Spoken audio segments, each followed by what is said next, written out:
extremely lustful. Some of them may be even real live incubus and succubus spirits. When you become abstinent, there is going to be temptation on every hand. But here's the kicker. God is always going to give you a way out, and it is going to be up to you to say no or to flee or to run. Sometimes you can't just say no to somebody. You got to run, right? Flee, right?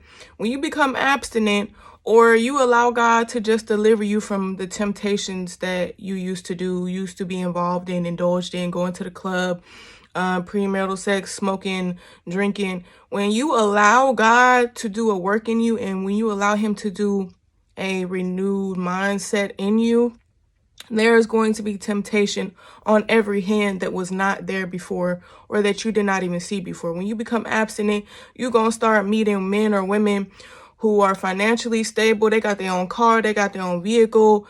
But the only thing is, they're not about their father's business. They don't keep God first. And they're not living an abstinent lifestyle, and they still have soul ties. They still are very sensual. They still are very extremely lustful. Some of them may be even real live incubus and succubus spirits, but they got the money, they got the car, and you be like, dang, like I didn't see this many people in my face who have it all together before I was abstinent. But once you become abstinent, this one gonna be in your face, this one gonna be in your face, this one gonna be in your face, that one gonna be in your face. You're gonna have messages out the woo-ah, trying to get your cookie, trying to get in between, you know what I'm saying? But God is gonna give you an option to say no, to not even put yourself in that predicament, to not even date that person, and to wait on the person that God has for you, who is gonna wait with you until marriage, and who is a true man or woman of God, right? And they've also been abstinent too. And they also have a renewed mindset. And, getting married and, is not going to save someone from cheating. Why people don't cheat is because, or why people are faithful and loyal and they only have tunnel vision when it comes to that one person, is because they have a renewed mindset. They made it up in their mind, or it's like a strong moral to them, or it's just in their heart, to be faithful or loyal, right? If you allow God to deliver you from smoking and drinking, you're going to have every opportunity to smoke or drink without even paying for it. People are going to be hitting you up like, just come. All you got to do is show up and you can get a hit. You can get a spark up. You can get a drink, right?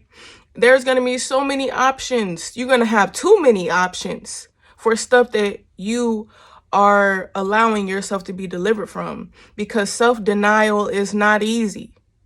Denying yourself of stuff that you've been involved in for years, for almost your whole life, denying yourself of stuff that you might have been involved in, like lust. You open the door to lust at a young age, or sensuality at a young age. So you've been involved in sexual immorality since a young age, and now you made the decision to be abstinent and put away fornication and put away self-pleasure and put away things that lead you to lust. You don't want to even date anyone with those lustful eyes. You know what I'm talking about? Those people who have those lustful eyes. Like, you look at them and you could just tell that they want to devour you. You can just tell that that's what they really want to do. And my advice is to stay strong in the Lord.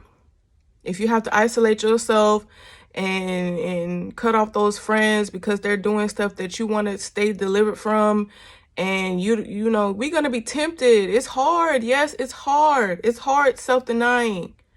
It's hard letting God increase while you decrease. It's hard to see a fine man or a fine woman and have to say no, because you know that they're going to lead you down the path of fornication again. And when you're delivered of something and you go back to it, it's going to be 7 times worse. You're going to be 7 times worse than you were before, right? So I encourage y'all to stay strong and just keep going and ask God to give you strength daily. Read Psalms 91 daily. Read Psalm 23 daily if you have to. You know what I'm saying? Try not to put yourself in situations where, it might be too hard for you to deny. Sometimes you got to run. But God bless y'all.